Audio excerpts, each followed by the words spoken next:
નમસ્કાર. વેબિનારમાં જોડાયેલ દરેકનું સ્વાગત છે. આજે ગિરનારી મંડળનો 711મો વેબિનાર છે. વક્તા છે અમદાવાદના વૈદ્ય શ્રી વિનોદભાઈ ઠક્કર સાહેબ, જેઓ આપણને આયુર્વેદમાં પંચકર્મનું પ્રાધાન્ય ભાગ 5માં પંચકર્મના લાભાલાભ વિશે અને પશ્ચાત કર્મ વિશે પણ માહિતી આપશે.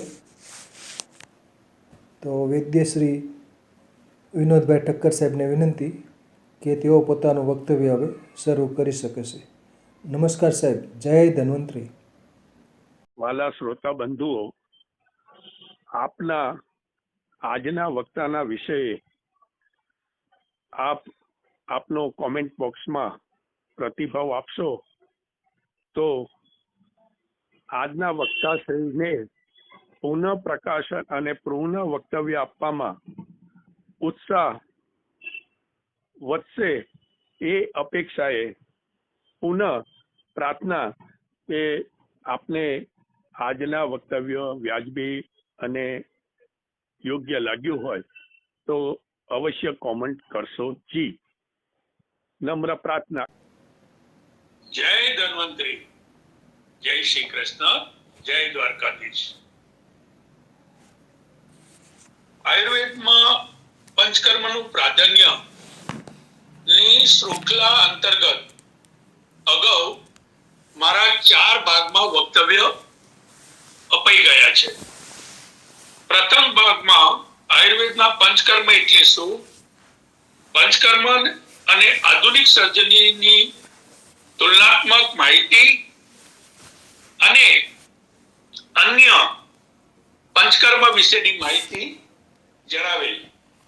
ભાગ 2 માં પંચકર્મ નો 3 ભાગ જે હોય એમાં પૂર્વ કર્મની માહિતી આપી અને ભાગ 3 અને 4 માં પ્રધાન કર્મ એટલે કે વમન, વિરેચન, 2 પ્રકારની બસ્તી, અનુવાસન અને આસ્થાપન અને નશ્ય વિશે જાણવા જોગ માહિતી આપે. આજે તારીખ 24 નવેમ્બર 2024 ના દિવસે પ્રધાન કર્મ પૂર્ણ કર્યા બાદ પશ્ચાત કર્મમાં વૈદના માર્ગદર્શન અને સૂચનાનું સાદર પાલન કરી સ્વસ્થ થવા માટેનું જ્ઞાન આપવાનો પ્રયત્ન કરીશ. જેમ આધુનિક વિજ્ઞાનની સર્જરી પશ્ચાત પોસ્ટ ઓપરેટિવ કેરના સિદ્ધાંત છે, તેવા જ આયુર્વેદમાં પંચકર્મના પણ સર્વસામાન્ય પાલન કરવાના સિદ્ધાંતો શાસ્ત્રમાં જણાવાયા છે. અત્રે મારે આગ્રહપૂર્વક કહેવું છે કે આયુર્વેદ પંચકર્મ એ કોઈ પણ વાડકાપ વગર શરીરના કુદરતે આપેલ પ્રાકૃત માર્ગો દ્વારા દોષ દુષ્યને બહાર કાઢવાની એક અમૂલ્ય અને અતુલ્ય પદ્ધતિ છે. જ્યારે શરીરમાં જણાયાવેલ કફ પિત્ત વાતના સ્થાનથી તે ચલાયમાન થઈ અન્ય સ્થાને અને અન્ય ધાતુના સ્થાને પહોંચે ત્યારે રોગ આવે છે. આવા વિકૃત થયેલા સ્થાન પરથી શોધન સમન ચિકિત્સા કરી પ્રાકૃત કરવાની વિશિષ્ટ પદ્ધતિ એ એકમાત્ર આયુર્વેદ ચિકિત્સા પદ્ધતિમાં ઉપલબ્ધ છે એવું કહી શકાય. તદુપરાંત સ્ત્રોતા અવરોધને દૂર કરીને માર્ગને પુનઃ સ્વચ્છ કરી પ્રાકૃત કરવાની ક્ષમતા પણ આ પંચકર્મ પદ્ધતિ દ્વારા થઈ શકે છે તે અનુભવથી જોવાય છે. આયુર્વેદની પંચકર્મ ચિકિત્સાને અર્ધ સર્જરી તરીકે પણ જન સમાજમાં કહેવાય છે.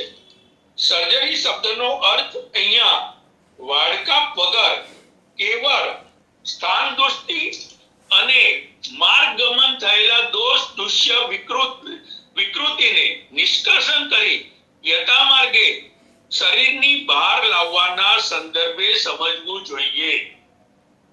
આધુનિક સર્જરી કર્યા પછી દર્દીને બીજા દિવસની કાર્ય કરવાની છૂટ મળતી નથી. દર્દીની સર્જરી બાદ એને પુનઃ પ્રાકૃત જીવન મળે તેના માટે અમુક દિવસો કે મહિનાઓ પૂર્ણ સ્વસ્થતા માટે લાગે છે. એવી જ રીતે આયુર્વેદના પંચકર્મ દ્વારા કરાયેલી ક્રિયાઓ બાદ પુનઃ સ્વસ્થતા પ્રાપ્ત કરવા અમુક શાસ્ત્ર સંબંધ સિદ્ધાંતોને અનુસરવું અનિવાર્ય રહે છે. આપણે સમાજમાં જોઈએ છીએ કે કોઈ પણ સર્જરી થઈ હોય તો સર્જરી જેવી જરૂર હોય એ પ્રમાણે 2 કલાક 4 કલાક 8 કલાક એનો સમય લે છે અને એ સર્જરી પૂર્ણ થઈ ગયા પછી દર્દીને ઓપરેશન થિયેટરથી બહાર લાવી અને એને બીજા દિવસે કે ત્રીજા દિવસે રજા આપી અને પૂર્વવત કામ કરવા માટેની અનુમતિ નથી જોવા મળતી. કેમ? કારણ કે સર્જરી કર્યા બાદ જે શરીરની અંદર જે સર્જરી દરમિયાન જે પ્રાકૃત મેટાબોલિક સિસ્ટમ જે છે એ ડિસ્ટર્બ થઈ હોય છે, એને વિક્ષેપ પડ્યો હોય છે, એને પુનઃસ્થાપિત કરવા માટે શરીરની અંદર સ્વચ્છતા, સ્વસ્થતા અને બલ્ય જ્યાં સુધી પૂર્ણ સ્થાપિત ન થાય ત્યાં સુધી એને પશ્ચાત કર્મની આજ્ઞાની અંતર્ગત દેખભાળ કરવામાં આવે છે. આ જ રીતે આયુર્વેદના 5 પ્રધાન કર્મ પૂર્ણ રૂપે કે જરૂરત મુજબ કરાયેલ કર્મ બાદ પુનઃસ્થાપન માટે અમુક નિયમોને અનુસરવું પડે છે. આપણે ઘણીવાર એવું પણ સમાજમાં સાંભળવા મળે છે કે ઓપરેશન સફળતાપૂર્વક પૂરું થયું પરંતુ પાછળથી દર્દીનું મૃત્યુ થયું. આ જનવાક્યને સમજવા માટે જ આજના વિષયને સમજવો ખૂબ જરૂરી છે. પ્રધાન કર્મ તો ચિકિત્સકે સફળ રીતે પૂર્ણ કર્યું પણ પશ્ચાત કર્મનું પાલન સુવ્યવસ્થિત ન થવાથી આવી બનવાની શક્યતાઓ રહે છે. આયુર્વેદ પંચકર્મ દ્વારા કરાયેલ શોધન બાદ દરેક કર્મ પછી પશ્ચાત કર્મ શાસ્ત્રમાં જણાવાયા છે. એટલે કે પ્રધાન 5 કર્મો બાદ નિયમો જે તે કર્મ ક્રિયા અનુરૂપ પાળવાના અને શુદ્ધ ભાવથી કરવાના હોય છે અને કરવા જોઈએ. પ્રથમ વમન ક્રિયા વિશે પશ્ચાત કર્મ સમજી લઈએ. આના 2 ભાગ પડે છે. એક, વમન કરાવ્યા બાદ થોડા જ સમયમાં ચિકિત્સકે કરવાના હોય છે, જે ત્વરિત કરવાના હોય છે. ત્વરિત એટલે કલાક 2 કલાકની અંદર કરવાના હોય એ રીતે. એમાં ધૂમપાન, આમાં 3 ધૂમપાનના 3 પ્રકાર છે અને કયા હેતુથી વમન કરવામાં આવ્યું છે તે નિર્ણયના આધારે વૈદ ગણ કરે છે. આ કર્મ દર્દીની સ્વસ્થતા આધારિત 1 થી 1.5 કલાક બાદ કરવાનું હોય છે. પહેલું ધૂમપાન સ્નેહિક, સ્નેહમય વર્તી બનાવી ધૂમપાન કરાવવામાં આવે છે. આમાં વસા, ગૃહ, મીણ અથવા જીવનીય ગણના ઔષધોથી કરાય છે.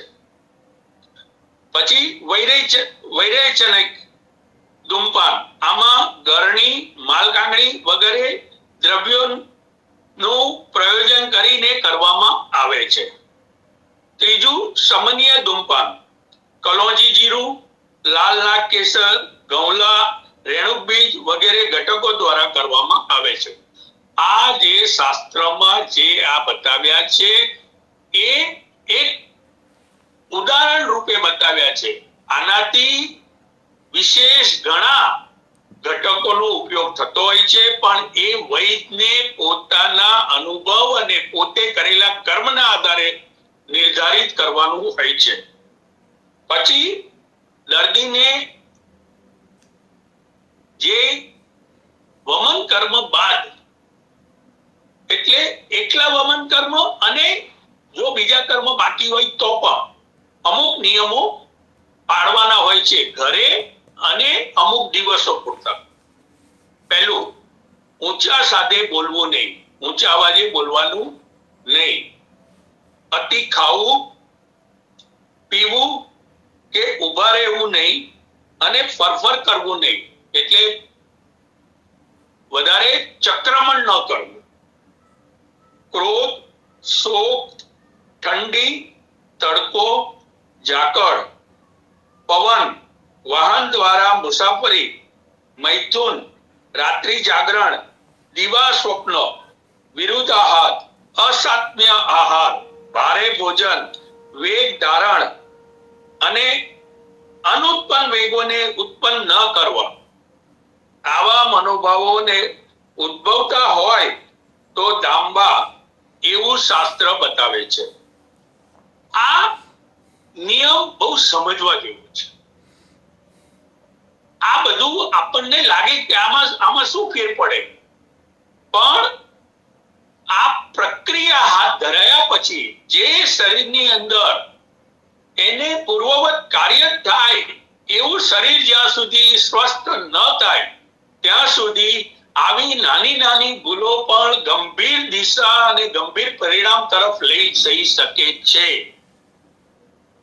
વમિત સ્થાનના સંસર્ગ કર્મ પ્રયાદી પછી દર્દીને શું ખવડાવવું પીવડાવવું, તો દર્દીને અમુક સ્વસ્થતા આવ્યા પછી, વમન કર્મ કર્યા પછી, અમુક સ્વસ્થતા આવ્યા પછી એને લઘુ આહાર. હવે લઘુ આહાર એટલે થોડુંક સમજવું પડે. વમન સંશોધનના કારણે અગ્નિમાંદ્ય થાય છે.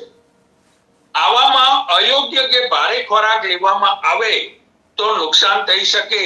એટલે જ વમન પછી લઘુ સુપાચ્ય પેયા, વિલેપી, યવાગુ, મંડ, યુસ જેવું એના શરીરના બલાબલને આધારે આપવામાં આવે છે. હવે મંડ એટલે ઓછામાં એટલું બાફી અને એને મસળી અને એનું જે ગઢ પાણી બને એ મંડ કહેવાય. પછી યુસ અને પેયા એટલે જેમાં થોડી માત્રામાં ધાન્ય કણો હોય અને પ્રવાહી વધારે હોય. 16 તોલા શાસ્ત્ર એવું બતાવે, 16 તોલા ધાન્ય અને 6 ગણું પાણી અને એને અડધું બારી અને જે રે એ પ્રમાણેનું બનાવવું.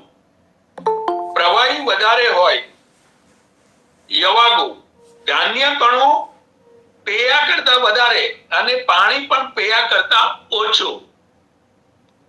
વિલેપી, ધાન્ય કણો હોય અને કડછીમાં ચોટે એવું ગાઢું હોય તે વિલેપી. 16 તોલા અને 4 ગણું પાણી. અગાઉ જે પરિપાલનીય ક્રમ બતાવેલ છે તેના માટે એવું કહેવાય છે કે જેટલા દિવસ એટલે શરૂઆતના પહેલા દિવસથી જેટલા દિવસ પૂર્વ કર્મથી શોધન કરાયું હોય તેના બમણા દિવસ નિયમો પાળવા જોઈએ, અથવા જ્યાં સુધી શારીરિક માનસિક સ્વસ્થતા ન અનુભવાય અને પ્રાપ્ત ન થાય ત્યાં સુધી તે નિયમને જાળવવા જોઈએ, પાળવા જોઈએ, સેવન કરવા જોઈએ. વિરેચન, વમન પછી વિરેચન. તો વિરેચનમાં જેમ વમનમાં આપણે જોયું કે વમન બાદ વૈદ્ય ધૂમપાન કરાવે, પણ વિરેચનમાં ધૂમપાન કરવાનું હોતું નથી. વિરેચન બાદ પરિપાલનના નિયમો તો જે વમનમાં આપણે જાણ્યા એ જ પ્રમાણે કરવાના હોય છે. ત્યારબાદ બસ્તી કર્મ. બસ્તી કર્મ એ બહુ અલગ આખી ક્રિયા છે અને એના વિશે હું આગળ થોડો પ્રકાશ પાડીશ, પણ અત્યારે આપણે એમાં પાડવાના નિયમો વિશે થોડું જાણી લઈએ. અત્યાસન એટલે ખૂબ બેસી રહેવું.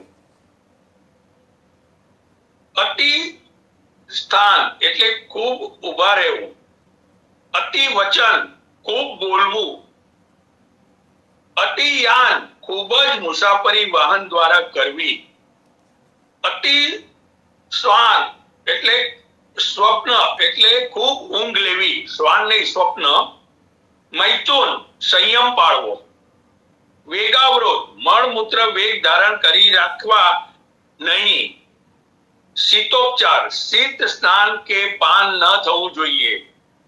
આતાપ એટલે તડકો સહન ન કરવો.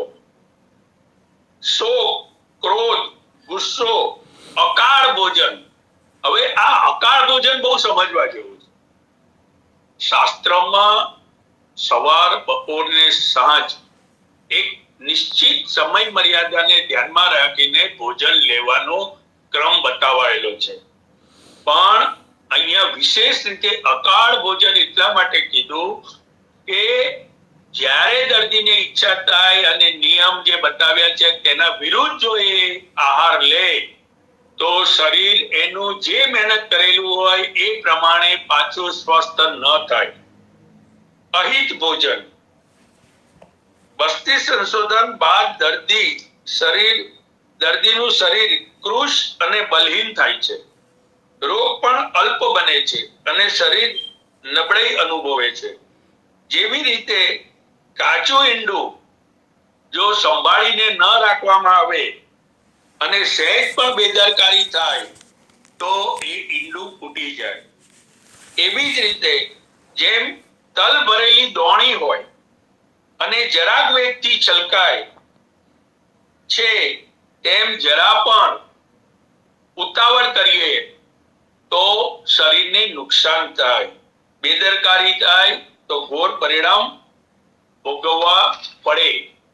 જ્યાં સુધી શરીરમાં બળ વૃદ્ધિ, મળમૂત્ર પ્રાકૃત રીતે કાર્ય ન કરે, ખોરાકની રુચિ ન વધે, મન પ્રફુલ્લિત અને આનંદ અનુભવે ત્યાં સુધી ક્રમે આહાર વૃદ્ધિ કરી પરિપાલન કરવું જોઈએ એવું ટૂંકમાં સમજવું પડે.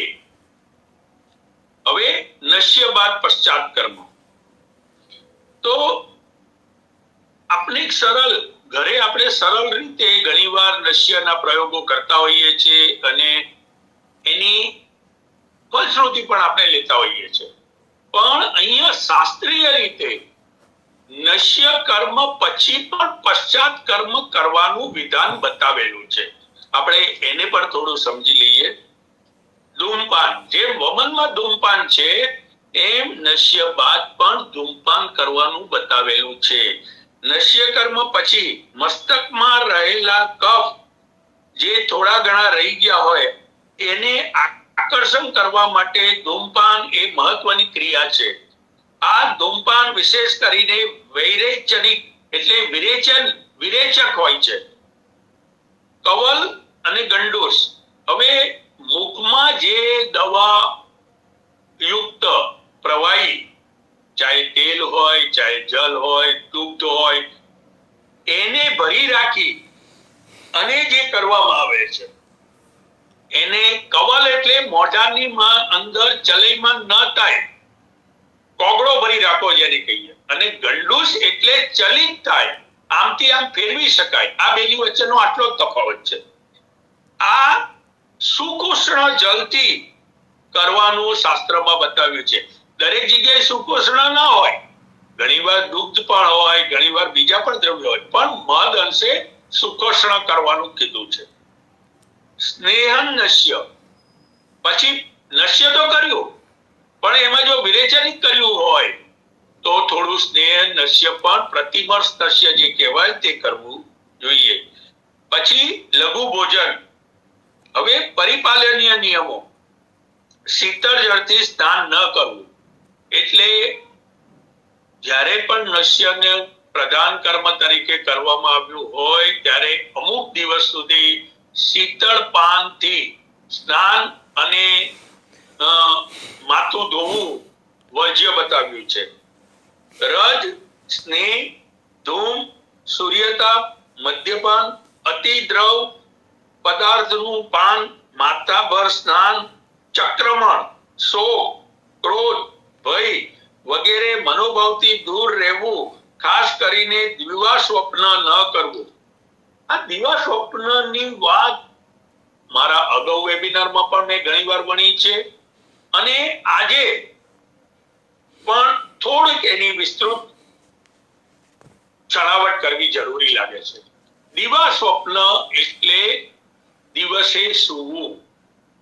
હવે શાસ્ત્રની રીતે જોઈએ તો જે વ્યક્તિને દિવસે બપોરે સૂવાની, ચૈત્ર અને વૈશાખ જ્યારે અતિ તાપ પડતો હોય ત્યારે તો શાસ્ત્રએ સુવાનું કીધું છે, પણ બાકીના 10 મહિના જે લોકોને બપોરે સુવાની આદત હોય એને અમુક પ્રકારના રોગો, અને એ રોગો એવા હોય છે કે જેની અંદરથી પાછા વાળવા માટે બહુ લાંબી મહેનત કરવી પડે, અથવા વરાય પણ ખરું ને ન પણ વરાય એવા રોગો થવાની શક્યતા બહુ જોડાયેલી રહે છે. એટલે દિવા સ્વપ્ન ઉપર શાસ્ત્રએ ખૂબ ભાર મૂકેલો છે. હવે આ 5 પ્રધાન કર્મ આમ તો શોધનની રીતે જ કહેવામાં આવ્યા છે, પણ વાસ્તવમાં આ 5 પ્રધાન કર્મોને સ્વસ્થ વૃત્તમાં બહુ સમજવા જેવું છે.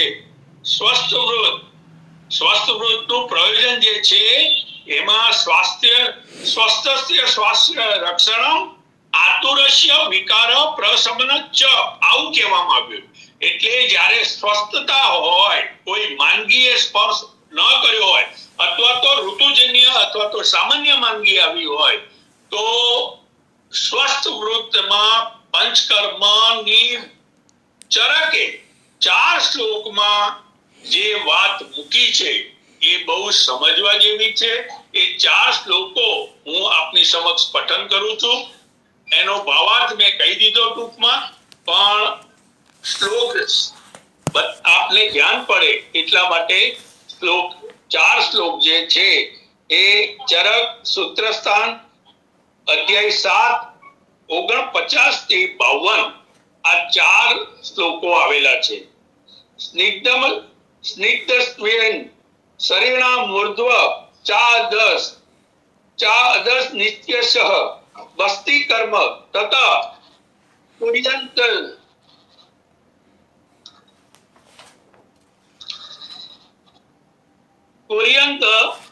એક જ મિનિટ હું જરા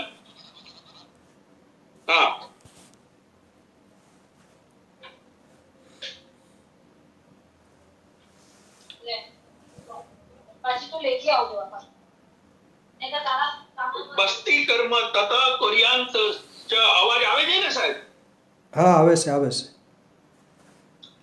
કુર્યાંતસ્ત કર્મ ચ બુદ્ધિમાન યથાક્રમ યથા યોગમત ઉર્ધ્વમ પ્રયોજયેત રસાયનાની સિદ્ધાની દૃશ્ય યોગાશ્ચ કાલવિત રોગસ્તથા ન જાયન્તે પ્રકૃતિસ્થેષુ ચાતુષુ ધાતસ્વા મી વર્ધન્તે જરામાનદ્ય મુપાત ચ વિધિરેશ વિકારાણામ નો પતો નિદર્શિતઃ નિજાની મિતરેષામ તુ પૃથગ્વે પદેક્ષ્યસે. અહીંયા જે કહેવામાં આવ્યું છે કે ઋતુજન્ય જ્યારે સંધિ આવે ત્યારે પંચકર્મનું પ્રયોજન કરવું જોઈએ. આ કેટલી મહત્વની વાત આયુર્વેદમાં મુકાયેલી છે એનું આંકલન આપ બધા પોતાની રીતે કરી શકો. આ શ્લોક ચરક સ્વસ્તૃત પ્રકરણમાં આપ્યો છે. કહેવાનો ભાવાર્થ કે વ્યક્તિએ સ્વસ્થ રહેવું હોય તો ઋતુ પ્રમાણે સંશોધન કરવું જોઈએ. પછી રસાયણ અને વાદીકરણ ચિકિત્સા કરવાથી રોગો થતા નથી અને ધાતુઓ પ્રકૃતિસ્થ સ્થાપે છે. હવે આ તો પશ્ચાત કર્મ જે પંચકર્મ અંતર્ગત આવે એની મેં વાત કરી. પણ આજે એક થોડીક વિશિષ્ટ કેરેલિયન થેરાપી, કદાચ આમાંથી બધાને એટલી નહીં ખબર હોય, પણ કેરેલાની અંદર પંચકર્મ નું બહુ જ અતિ સુંદર રીતે સુવ્યવસ્થિત રીતે કામ કરાય છે. એનો પણ થોડોક હું આપને એક ચિત્ર રજૂ કરું છું. આજે કેરેલિયન પંચકર્મની બોલબાલા ખૂબ વિદેશમાં ઊભી થઈ છે અને લોકો એના તરફ આકર્ષાય છે. ત્યાં આપણા પંચકર્મ જે શાસ્ત્રમાં બતાવ્યા છે એ તો અનુસરાય જ છે, પણ ત્યાં વિશિષ્ટ રીતે પત્રપિંડ સ્વેદ અને સસ્તિક શાલી પિંડ સ્વેદ નું વધારે પ્રયોજન થાય છે. આ બંનેનું ચલણ ત્યાં વધારે છે. મેદસ્વી માણસ અને શ્વેત ગ્રંથિ અવરોધમાં વનસ્પતિના અવચુર ઉર્ધ્વતન પણ વિશેષ રીતે પ્રયોજાય છે. સાથે અનલેપનો પ્રયોગ કેરેલાની પંચકર્મ ચિકિત્સાની એક આગવી પ્રણાલી છે. આજે વિશ્વ આખામાંથી આયુર્વેદ પ્રેમી અને જેઓને આયુર્વેદ શાસ્ત્રનો અભ્યાસ છે તેઓ કેરેલામાં પંચકર્મ ચિકિત્સા માટે આવે છે. આપ સર્વને જાણીને નવાઈ લાગશે કે કેરેલાની જેટલી 3-4 સંસ્થા છે, આર્યવૈદ, કોટકલ વગેરે જેવી સંસ્થાઓમાં વેઇટિંગ ચાલતું હોય છે. 6 થી 8 મહિના સુધીનું વેઇટિંગ ત્યાં હોય છે. એ આયુર્વેદના પંચકર્મની આગવી સફળતાનું પ્રમાણ માની શકાય. સાથે બીજું પણ એક વાત જાણવા જેવી છે કે ત્યાં મહદઅંશે તાજી વનસ્પતિ મળી રહે છે અને એનો ઉપયોગ સ્વરસ, કલ્પ, ક્વાથ, હિમ, પાટ બનાવવામાં વિશેષ થાય છે. દરેક ચિકિત્સાલયો પોતાના દર્દી પર વપરાતી ઔષધિઓનું નિર્માણ પોતાને ત્યાં જ કરે છે, એટલે ગુણવત્તા અને પરિણામનો પ્રશ્ન જ નથી રહેતો. દર્દીને પૂર્ણ રૂપે જરૂરત મુજબ 7, 14, 21 કે તેથી વધારે દિવસ દાખલ કરી ઇન્ડોર પેશન્ટ બનાવી ચિકિત્સા અપાય છે. એ વાત પણ ધ્યાન પર લેવા જેવી છે. કેરેલિયન પંચકર્મ વિશે આટલું મારી પાસે જે પ્રત્યક્ષ હું ત્યાં ગયો હતો અને મેં જે જોયું હતું એના આધારે મેં આપને જણાવ્યું અને રજૂ કર્યું. અગાઉ પણ મારા પંચકર્મના ભાગ 1 થી 4 માં મેં જણાવ્યું છે કે પંચકર્મ આયુર્વેદ એક અજોડ પ્રમાણિત ચિકિત્સા છે. શરીરના વિષ, દોષ, વિકૃતિને શરીરમાંથી યથામાર્ગે બહાર કાઢી દઈ શરીરને ઓજસ્પ્રદ બનાવવાની આપણા ઋષિ આચાર્યોના દિવ્ય જ્ઞાનાભ્યાસ અને અનેક રીતે રોગ મુક્ત કરવાની જે શાસ્ત્રીય પ્રણાલી આપણને વારસામાં આપી છે તે ભારતીયો માટે એક અમૂલ્ય વિરાસત છે અને એના માટે મને નતમસ્તક સાદર નમન કરવાનું મન થાય છે. એમને આપેલા શાસ્ત્રો અને આપણા ઋષિ આચાર્યોને દંડવત નમન કરું છું. આપણું શરીર અણુઓથી બનેલ છે. એ અણુ એટલે કે કોષ, જેને આપણે અંગ્રેજીમાં સેલ્સ કહીએ છીએ, તે આ કોષ કંડરા, સ્નાયુ, અવયવો, અંગ પ્રત્યંગોમાં જ્યારે આમ જમા થાય ત્યારે તેની વિષાક્તતા ના પ્રભાવથી રોગ જન્મે છે અને આમની કોષો અને સ્ત્રોતોમાં અવરોધ પેદા થાય છે. આ પરિસ્થિતિમાં આધુનિક ઔષધો અથવા લાક્ષણિક ચિકિત્સા કરવાથી તાત્કાલિક રાહત થઈ શકે. દરેક વ્યક્તિની જન્મજાત પ્રકૃતિમાં વિષમતા થવાથી શરીરની પ્રાકૃત ક્રિયા ખોરવાય છે. આવી ચિકિત્સા થોડા સમય વીતી ગયા પછી આમોત્પત્તિ અને અણુ છિદ્રોમાં પુનઃ સ્થાપિત થવાથી શરીરના અણુ અને સ્ત્રાવમાં કાયમનું વૈગુણ્ય સ્થિરતા થઈ જાય છે, જે કાળાંતરે વિવિધ ગંભીર માંદગીનું સ્વરૂપ આપે છે. આવા દીર્ઘકાલીન આમજન્ય દોષોથી મેલિગ્નન્સી, શ્વાસ, ક્ષય, જળોદર, હૃદયરોગ, ગ્રહણી, ઇન્દ્રિયોની વિકૃતિઓ, મનોવિકૃતિઓ, વૃક એટલે કે કિડની, એના રોગો, યકૃત, પ્લીહા, મસ્તિષ્ક, મજ્જા એટલે મસ્તિષ્કના રોગો, મજ્જા એટલે ત્યાંના સેલ્સ કહી શકીએ આપણે, વગેરે રોગોની ઉત્પત્તિની સંભાવના વધારી દે છે અને મનુષ્યને ગંભીર માંદગી આપી પ્રાકૃત આયુષ્ય ટૂંકાવે છે એવું સમજવું પડે. અત્રે એક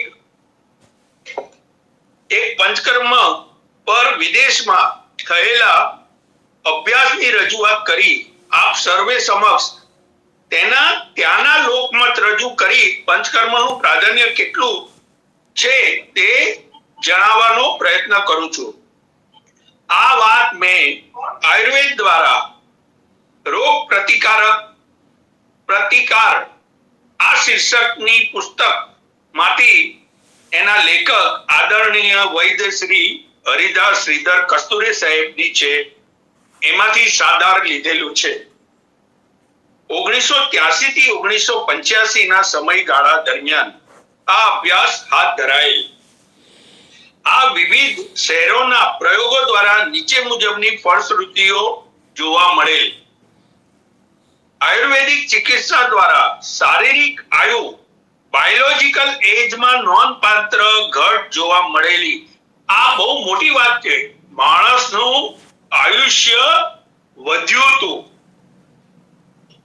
મોર્ગન ટેસ્ટ, પરસેપ્ટ અને મોટર ટેસ્ટ સેલ્સ દ્વારા સ્ટાન્ડર્ડ પરીક્ષણ દ્વારા આયુ ચિકિત્સા પૂર્વે અને ચિકિત્સાના 2 સપ્તાહ બાદનો અભ્યાસથી જે લોકોનો સરેરાશ ઉંમર 41.6 હતી તેમના ઉપર પ્રયોગથી 3.1 ની સરેરાશ ઉંમર ઘટેલી જોવા મળેલી. આ પરીક્ષણથી સિદ્ધ થયું કે સિસ્ટોલિક બ્લડ પ્રેશર નીચું અને સામ્ય રહેવા માંડ્યું. નજીકની આંખની જ્યોતિ, જે આ ઉંમર પ્રમાણે એ લોકોએ જે સર્વે કર્યો હતો, તો જે બેતાળાની ઉંમર કહેવાય 41 ની આસપાસ, તો નજીકના આંખની જ્યોતિ માં કાર્ય બુદ્ધિ વધી હતી. શ્રવણ શક્તિ પર પણ એનો પ્રભાવી અસર જોવા મળેલો. આ ઉપરાંત અન્ય લાભો જેવા કે સર્વાંગ શરીરમાં સારું લાગવું, ઉત્સાહ વધવો, ઉર્જામાં વૃદ્ધિ થવી, શારીરિક શક્તિમાં વૃદ્ધિ થવી, અગ્નિમાં વૃદ્ધિ થવી, નિદ્રામાં ફરક જણાવો, શરીરની વિવિધ એટલે નિદ્રા વધવી. જે લોકોને અનિદ્રાનો પ્રશ્ન હતો એમની નિદ્રા વધી, ફરક જણાય, શરીરની વિવિધ ફરિયાદોમાં ઘટ થઈ. આવા લાભો દર્દીએ અનુભવેલા. અત્રે મારે જણાવવાનું છે કે આ પ્રયોગો પ્રાથમિક હસ્વ માત્રામાં જ કરવામાં આવેલા હતા. ખાલી એક પ્રાયોગિક રીતે, જેની આયુર્વેદમાં અશ્વ એટલે મંદ, મધ્યમ અને ક્રૂર આ 3 જે સ્થિતિ હોય છે એમાં મંદ હસ્વ સ્થિતિમાં કરેલા હતા. અને તેની ફળશ્રુતિ હમણાં મેં જે જણાવી છે તે જોવા મળેલી. આ પછી પણ લાભાર્થીના અમુક સમય પછી પ્રતિભાવો જે મેળવેલા તે મુજબ બધાના શબ્દોમાં અંગ્રેજીમાં જે લખ્યું હતું, સારું લાગવું, એક્સેલન્ટ, માર્વલસ, અપ્રતિમ, અતિ પ્રભાવી જેવા શબ્દો એમાં જોવા મળેલા. હવે પંચકર્મનું પ્રાધાન્ય ભાગ 5 ને વિરામ આપતા પહેલા મારા જ્ઞાન અભ્યાસ, અવલોકન અને અનુભવ દ્વારા આ 5 પ્રધાન કર્મો અને અન્ય સંલગ્ન કર્મો વાસ્તવમાં કેવી રીતના કામ કરે છે તે આપણા ઋષિ આચાર્યોની પ્રેરણાથી સરળ સહજ ભાષામાં સમજાવવાનો પ્રયત્ન કરું છું. પ્રથમ તો પૂર્વકર્મનું ખૂબ જ મહત્વ છે. એ પૂર્વકર્મથી શરીરને પ્રધાન કર્મ માટે યોગ્ય કરાય છે. પછી વમન, સૌથી પહેલું પ્રધાન કર્મ વમન. તો વમન કેમ પહેલા પ્રધાન મૂક્યો? તો દોષોનો પ્રથમ જે દુષ્યજન્ય વિકૃતિ, આમાશય અને આમાશયથી ઉપર અને શ્વસન માર્ગ માંથી દૂર કરી ઉદ્ધવજતું શોધન કરવાનું અગત્યનું છે. હવે જો વમન કર્યા વગર કેવળ વિરેચન કરીને જો શોધન કરવામાં આવે તો કફ દોષોને મોઢેથી કાઢવા જોઈએ, કારણ કે ઉદ્ધ્વજત્રુ કફનું સ્થાન છે. હવે એ કફને જો વમન કરાવ્યા વગર વિરેચનની ગતિમાં લઈને નીચે તરફ વાળીએ તો એ કફથી બીજા અંગોને સ્ત્રોતા અવરોધ થાય અને એ અવરોધ ભવિષ્યમાં અનેક બીજા નવા રોગોને જન્મ આપી શકે. એટલે પહેલા વમન કરવાનું જે પ્રાધાન્ય મૂક્યું છે એ બહુ જ ગંભીર અને સમજીને મૂક્યું છે, એની ગંભીરતા સમજીને. કારણ કે વમન દ્વારા કફ, આજે કફાવૃત જેટલા પણ રોગો છે એ કફાવૃત રોગોને દૂર કરવા બહુ લાંબી ચિકિત્સા કરવી પડે છે અને એ લાંબી ચિકિત્સાને ટૂંકી કરવા માટે આ વમન ક્રિયા બહુ જ અગત્યનો ભાગ ભજવે છે. અને એમાં મુખ દ્વારા વામક દ્રવ્યો આપી અને કાર્ય હાથ ધરાય છે. એટલે કેટલી સરળ સહજ એમની દિવ્યતા આપણે જોઈ શકીએ છીએ આપણા ઋષિ આચાર્યોને, કે આમાશય અને ફેફસાને અને મોઢાની વચ્ચે 0.5 ફૂટ તે 1 ફૂટનું અંતર હોય, સરળતાથી નીકળી જાય, ટૂંકો માર્ગ. એટલે વમનને મુખ દ્વારા કરાવી અને શોધન કરવામાં આવે છે. ત્યાર પશ્ચાત વિરેચન. હવે વિરેચન એ મધ્ય અને નીચેના માર્ગનું શોધન કરી મધ્ય જત્રુ પર અનિવાર્ય રહે છે. હવે આમાશય પછી એ જે માર્ગ આગળ જાય, જે ડિયોડિનમ અને નાનું આંતરડું અને મોટું આંતરડું, આ આમાશય પછીનું જે અંતર જે છે એ લગભગ 26-26.5 ફૂટનું અંતર છે. નાનું આંતરડું બહુ ગૂંચવડા જેવું હોય છે, એટલે એ 26-27 ફૂટ અંદાજિત જે અંતર છે એને જો કફ કાઢીને પછી જો શોધન કરવાની પ્રક્રિયા હાથ ધરાય તો બધું જ નીચે તરફ ગતિ સરળતાથી થઈ શકે. બધા સ્ત્રોતો કફના અવરોધ વગર શુદ્ધિ થાય અને બધાનું નિષ્કર્ષણ બહુ સમ્યક રીતે કરી શકાય. એટલે પછી વિરેચનની પ્રક્રિયા મૂકી છે. ત્યારબાદ બસ્તી.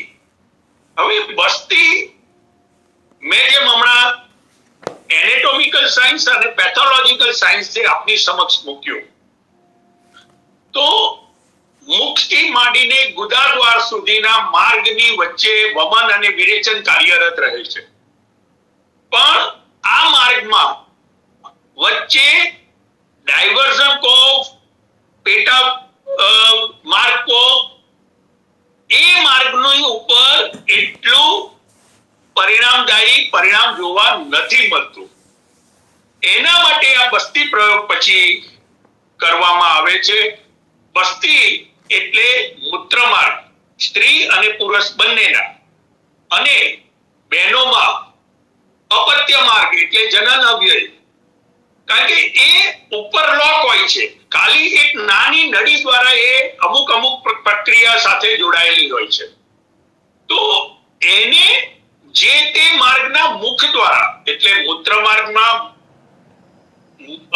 મૂત્રમાર્ગના મોઢેથી અને જનન અવયવના જનન માર્ગના મોઢેથી દવા પસાર કરીને એ માર્ગનું શોધન કરાય છે. શોધન એટલે સ્નેહન એટલે અનુવાસન અને આસ્થાપન બંને માનીને આપણે સમજવાનું છે.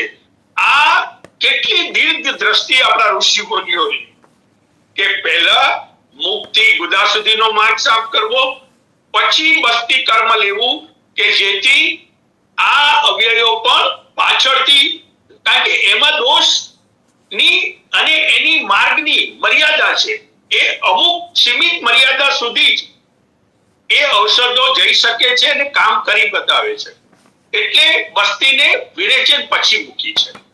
અને ત્યારબાદ આવે છે નશ્ય.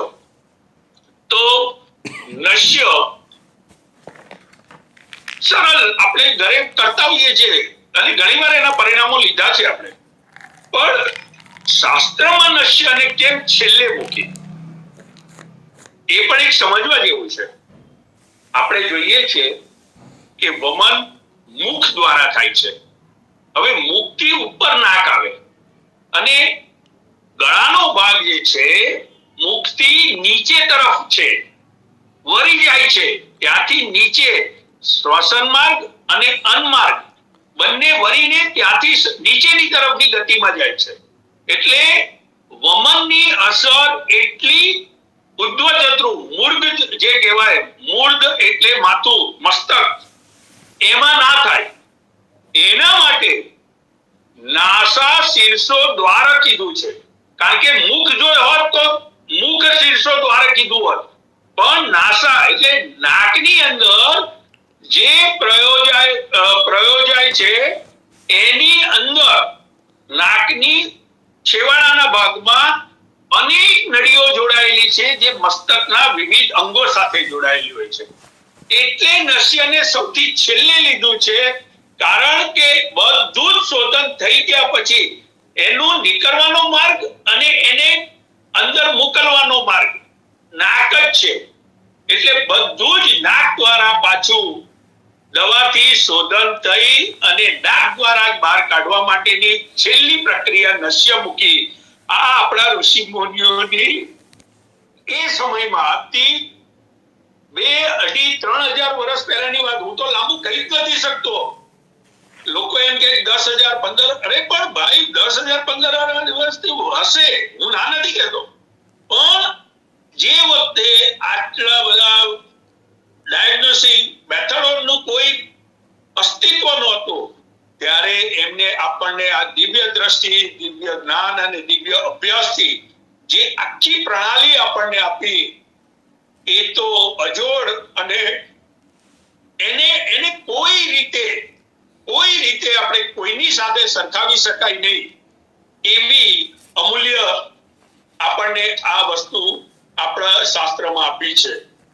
અને મસ્તિષ્કની અંદર છેલ્લે જે કરવાની પાછળનો એક બીજો હેતુ કે માનો કે આ પ્રક્રિયામાં બસ્તી દ્વારા પણ મસ્તિષ્ક સુધી દવા જતી હોય, અથવા તો આ એમાં જે કંઈ થોડું ઘણું રહી ગયું હોય, તો મસ્તિષ્કને પૂર્ણ છેલ્લે સ્વચ્છ કરી અને એને પૂર્ણ રીતે કાર્યક્ષમ કરવા માટે છેલ્લે નશ્યની જે પ્રણાલી ગોઠવી છે એ પણ એક એનો દ્રષ્ટિનો ભાગ છે. આજે મારી શક્તિ અને મારા જ્ઞાન અભ્યાસના આધારે જે મેં સરળ ભાષામાં આપને આ 5 પ્રધાન કર્મોની જે છણાવટ અને સમજૂતી આપી, હું માનું છું કે મારા અલ્પ અભ્યાસ કહી શકાય, પણ જે અનુભવથી જે મેં આટલા વર્ષના જે જાણ્યું એ મેં સરળ ભાષામાં આપની સમક્ષ રજૂ કર્યું. અને આશા કરું છું કે પંચકર્મનું વૈજ્ઞાનિક કાર્ય પદ્ધતિ આપ સર્વને ઘરે ઉતરી હશે.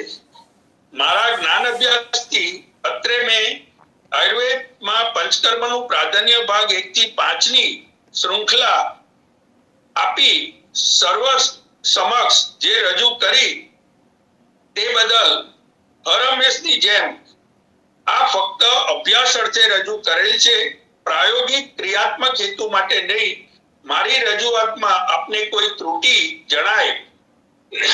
જણાઈ આવે અથવા અસંગ વાત લાગે તો 2 હાથ જોડી સમ્ય ગણી ક્ષમા પ્રાર્થના કરી વિરામ લઉં છું. જય ધન્વંતરી, જય શ્રી કૃષ્ણ. જય ધન્વંતરી, જય ધન્વંતરી. ખૂબ ખૂબ આભાર વૈદ્ય શ્રી વિનોદભાઈ ઠક્કર સાહેબનો, જેમણે પંચકર્મને 5 ભાગમાં માહિતી આપી. પંચકર્મ નું પૂર્વકર્મ, પ્રધાન કર્મ, પશ્ચાત કર્મ, આ 3 જે છે એને 5 ભાગમાં 5 વેબિનાર દ્વારા આપણને માહિતી મળી. અને ઠક્કર સાહેબે વિસ્તૃત માહિતી ખરેખર આપી. વમન કર્મ, વિરેચન કર્મ, બસ્તી કર્મ, નશ્ય કર્મ આ બધા પ્રધાન કર્મ છે. અને એ પહેલાં એમણે પૂર્વકર્મ વિશે પણ સરસ માહિતી આપી. આધુનિક સર્જરી અને પંચકર્મની સરખામણી પણ સરસ રીતે એમણે કરી. પૂર્વકર્મ દીપન, પાચન, સ્નેહન, સ્વેદન, અભ્યંગ ને આ બધું વિશે માહિતી આપી હતી.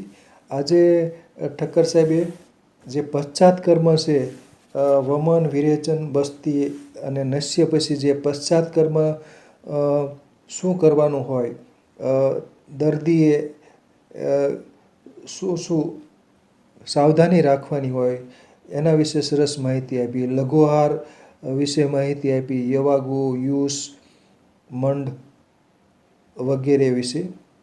વિરેચન પછી પણ જે લઘુઆહાર લેવો પડે એના વિશે માહિતી આપ્યું. બસ્તી કર્મ પછી શું શું ધ્યાન રાખવું જોઈએ એના વિશે પણ સરસ માહિતી આપી. નશ્ય કર્મ પછી જે ધૂમપાન, વમનમાં પણ ધૂમપાનના પ્રકાર પણ જણાવ્યા.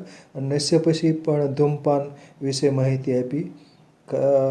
અને કવલ અને ગંડૂસ વિશે પણ માહિતી આપી.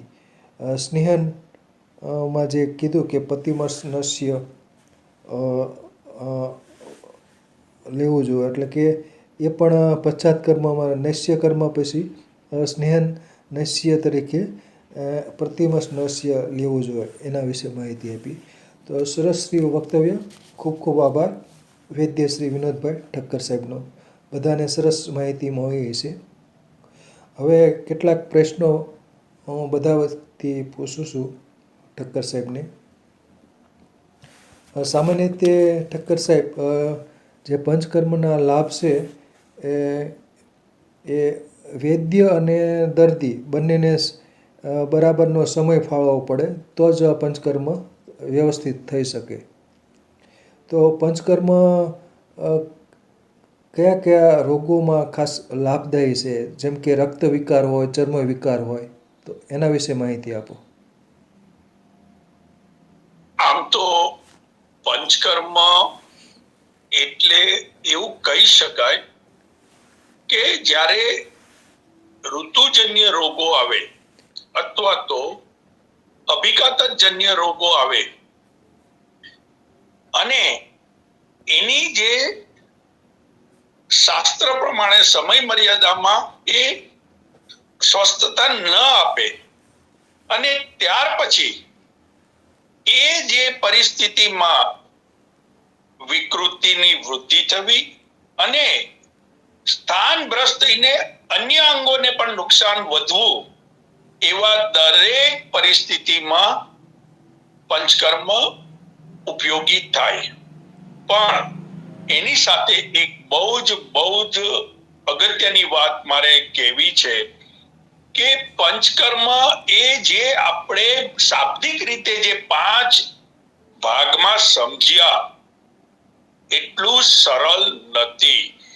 શાસ્ત્રમાં સિદ્ધાંતિક રીતે પંચકર્મના જે દિવસો બતાવ્યા છે એ અત્યારની વર્તમાન સ્થિતિમાં નિવૃત્ત હોય અથવા તો અમુક માંદગી એવી હોય તો જ એ કરી શકાય. બાકી એ જે અવધિ બતાવી છે 3 સ્તરની, અશ્વ, મધ્યમ અને ક્રૂર, એ પ્રમાણે જે દિવસોની મર્યાદા, પૂર્વકર્મ, પ્રધાન કર્મ, પશ્ચાત કર્મ, એ પ્રમાણે તો કદાચ 5-6 મહિનાની આખી સમય મર્યાદા આવે. પણ જો દોષ હજી અલ્પ વિકૃત થયો હોય, એ બહુ વધારે આગળ ન ગયો હોય, તો એ મર્યાદા ટૂંકાવીને પણ લાભ લઈ શકાય. પણ એમાં બહુ સાચી વાત કહું કે દર્દીનું મનોબળ મજબૂત હોવું જોઈએ, વૈદ્ય દક્ષ અને અનુભવી હોવા જોઈએ અને બંનેના એકબીજાને પરસ્પર સહયોગથી જે શાસ્ત્રમાં બતાવ્યા છે તેવા પરિણામ લઈ શકાય. બાકી એ જો નિયમને જળવાય નહીં તો અપેક્ષિત પરિણામ ન પણ મળે અને ક્યારેક નુકસાન પણ થવાની સંભાવનાઓ જોડાયેલી છે. અસ્તુ. બરાબર છે.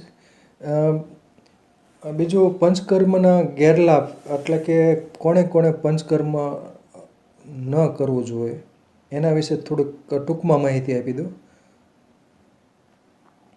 આમ તો જ્યારે પ્રધાન કર્મના 2 ભાગ 3 અને 4 જ્યારે મેં લીધા ત્યારે અયોગ્ય એ શીર્ષક હેઠળ મેં બધું જણાવેલું છે. પણ ઘણીવાર પરિસ્થિતિ એટલી ગંભીર અને નાજુક હોય અને એમાં પંચકર્મ કરવું અનિવાર્ય પણ હોય અને એનાથી લાભ થવાની સંભાવના હોય, પણ એ સ્થિતિ એવી હોય ત્યારે ઉતાવળે પંચકર્મ ન કરાય. એને પંચકર્મ યોગ્યની સ્થિતિમાં લાવ્યા પછી પંચકર્મ કરવું જોઈએ, નહીતર પ્રાણઘાતક પરિણામ પણ એની સાથે ક્યારેક આવી શકે.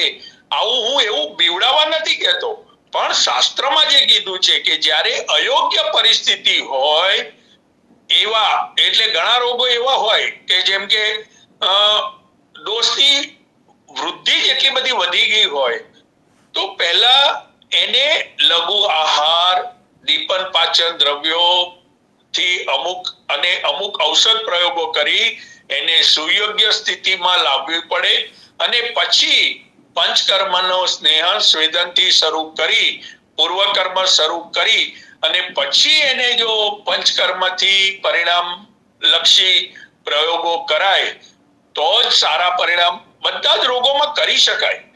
પણ એ વૈદની નિપુણતા, અભ્યાસ અને અનુભવને આધારિત નક્કી થાય છે. એટલે એમાં મારાથી વિશેષ કંઈ નહીં કહેવાય, પણ એટલું જરૂર કહીશ કે પંચકર્મ દ્વારા બધા જ રોગો ઉપર, જેમ હમણાં મેં કીધું મેલિગ્નન્સી ને કેન્સર, કિડની, યકૃત, તો એવા રોગોમાં જો પંચકર્મ ઉપયોગી થતું હોય તો એની સમજી શકાય. પણ એ સ્થિતિ લાવવા માટે પહેલા થોડા દિવસ પથ્યપાલન, લઘુ આહાર, ઔષધ અને એને શરીરને સુયોગ્ય બનાવી અને પછી પંચકર્મની પ્રક્રિયા હાથ ધરાય તો આશાથી સારું પરિણામ લઈ શકાય. અસ્તુ. વાહ વાહ, સરસ સરસ. બીજું જે ગુજરાત કે અન્ય રાજ્યોની પંચકર્મ પદ્ધતિ અને કેરાલિયન પંચકર્મ પદ્ધતિ, એમાં જે મોટો તફાવત છે એ ટૂંકમાં જણાવો. ફક્ત મોટો જ તફાવત. હવે કેરેલિયન પંચકર્મ પદ્ધતિએ વિશ્વની અંદર એક આગવું સ્થાન બનાવ્યું, એ તો મેં હમણાં વક્તવ્યમાં કીધું. ત્યાં આજે પણ હવે એક બીજી વાત, આખા વિશ્વમાં આયુર્વેદને રાષ્ટ્રીય ચિકિત્સા તરીકે જો ગણવામાં આવતી હોય તો શ્રીલંકામાં, અને કેરેલા, શ્રીલંકા અને તામિલનાડુ, ત્યાં આજે પણ આયુર્વેદની પંચકર્મની પદ્ધતિ બહુ સારી રીતે જીવંત જોવા મળે છે. ત્યાં દર્દીને જેમ અહીંયા દર્દીને ઘરે મોકલીને કર્મ કર્યા પછી ઘરે મોકલવામાં આવે છે, ત્યાં પૂર્ણ રૂપે એને આયુર્વેદ ચિકિત્સાલયમાં ભરતી કરી બધું જ ત્યાંના વૈદની દેખરેખમાં એક ટીમ હોય છે, એ દેખરેખની નીચે બધું થાય છે. મેં જેમ હમણાં કહ્યું એમ ત્યાં તાજી વનસ્પતિઓનો પ્રયોગ વધારે થાય છે. ઔષધ નિર્માણો ત્યાંની જે તે ચિકિત્સાલયો પોતે બનાવે છે અને આટલા લાંબા સમયના અનુભવથી એ લોકો પાસે જે હાથવટો આવી ગયો છે, એ હાથવટોના પરિણામો આજે વિશ્વને આયુર્વેદ તરફ આકર્ષવાનું આયોજન કરે છે. એનો મતલબ મારો એવો નથી કે બીજા કેરેલા અને એના સિવાય બીજે બરાબર નથી થતું. બધે થાય છે, પણ ત્યાં બે પ્રધાન વસ્તુ જે જોવા મળે, એક તો તાજી વનસ્પતિ અને બીજું ત્યાં જે પેશન્ટને ચિકિત્સાલયમાં ભરતી કરીને જે દેખરેખમાં કરવામાં આવે છે એ ત્યાંની આગવી વિશિષ્ટતા છે. અસ્તુ. વાહ વાહ, સરસ સરસ. બીજું એક ખાસ કરીને કેરલા અને તામિલનાડુના જે લોકો છે એ સવારના ઉઠીને તેલ માલિશ એટલે કે અભ્યંગ કરે ને પછી સ્નાન કરતા હોય છે. એના વિશે આપનો અભિપ્રાય જણાવો. ત્યાંના લોકો ખાસ કરીને તેલ માલિશ એટલે કે અભ્યંગ શરીરે તેલ નું માલિશ કરતા હોય છે ને પછી સ્નાન કરતા હોય છે. એના વિશે માહિતી આપો, અભિપ્રાય. હાજી, હવે અભ્યંગ તો વિશ્વના તમામ માટે એક સામાન્ય નિયમ છે અને શિર પાદ કર્ણેશુ જન્મથી માંડીને મૃત્યુ સુધી કરવું જોઈએ અભ્યંગ. આ શાસ્ત્રમાં બતાવ્યું છે. પણ ત્યાંની ભૌગોલિક પરિસ્થિતિ અને એક નવી વાત કે ત્યાં કોપરેલ તેલનું માલિશ કરે છે. ત્યાંની ભૌગોલિક આબોહવા જે ત્યાંની છે, ઉષ્ણકટિબંધના હિસાબે એ લોકોને ગરમીનું અને ભેજનું સતત વાતાવરણ એમને સામનો કરવો પડે છે. ત્યારે આપણે અહીંયા તલ તેલ, ઉત્તર ભારતમાં સરસિયાનું તેલ, પણ ત્યાં કોપરેલ તેલનો મહદઅંશે પ્રયોગ થાય છે. કારણ કે એ શીત છે. ઉષ્ણકટિબંધ એરિયામાં રહેવાથી પિત્ત અને ઉર્જા અને શરીરની નબળાઈ વધારે જોવા મળે. ત્યારે તલના તેલથી ત્યાંની ભૌગોલિક પરિસ્થિતિના આધારે એ લોકો જે અભ્યંગ કરી અને જે પછી સ્નાન કરે છે તો એમની શારીરિક શક્તિ જળવાઈ રહે છે. બીજું, ત્યાં સૂંઠી જળ દરેક ઘરમાં લગભગ, જેને ચીકુવલ્લમ કહેવામાં આવે છે, ત્યાં દિવસ દરમિયાન જે પીવાનું જળ જે એ લોકોનું હોય એમાં સૂંઠ નાખીને એ પાણી બહુ ઓછી માત્રા હોય છે, 1 લીટરે 1.5 ચમચી સૂંઠ નાખી અને એ પાણીનું એ લોકો પ્રયોજન વધારે કરતા હોય છે. કારણ કે ત્યાંની ભૌગોલિક સ્થિતિ અને આબોહવાના આધારે અગ્નિને જાળવવી પણ એટલી જ જરૂરી હોય છે. અને તમે જુઓ ત્યાં જે આહાર છે ત્યાં ઘઉંની આઈટમ ઓછી વપરાય છે, ત્યાં ચોખાની આઈટમ. એટલા માટે કે લઘુ આહાર, જો એ લોકો કંઈ પણ ઘઉંનું કે એવું કંઈ ખાય ને તો એમની પાચન શક્તિના હિસાબે એ લોકોને થોડીક તકલીફો પડે છે. એટલે ત્યાંનો તમામ આહાર તમે જુઓ તો નારિયેળના તેલમાં નારિયેળ મિશ્રિત અને ચોખાની બનાવટો વધારે હોય છે. આ આપણે પ્રત્યક્ષ અનુભવથી પણ જોઈએ છીએ, જાણીએ છીએ. અસ્તુ. વાહ વાહ, સરસ સરસ.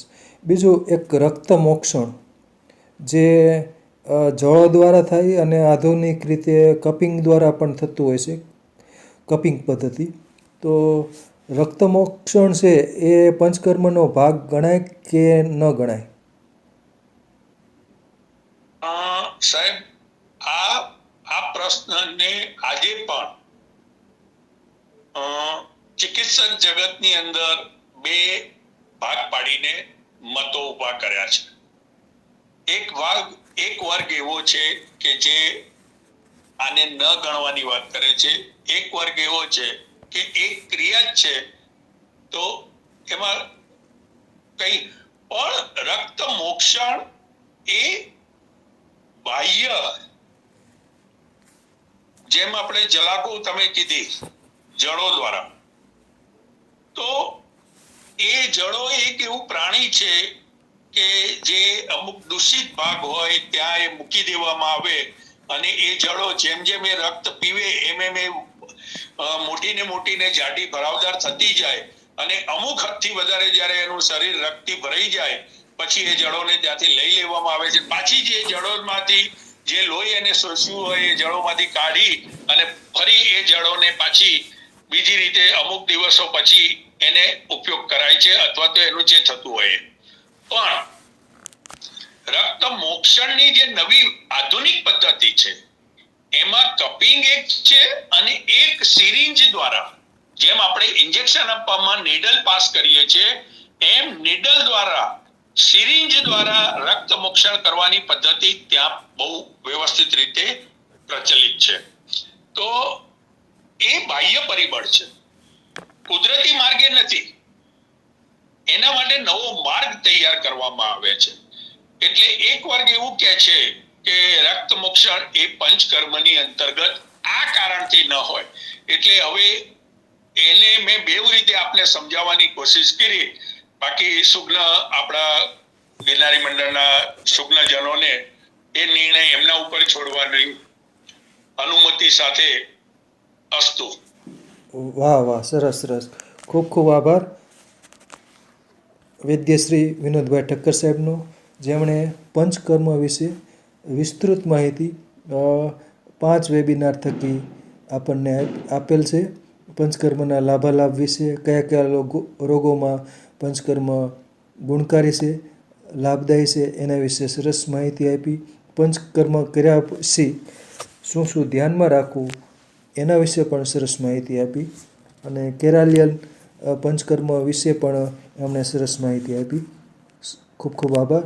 સરસ સરસ સરસ.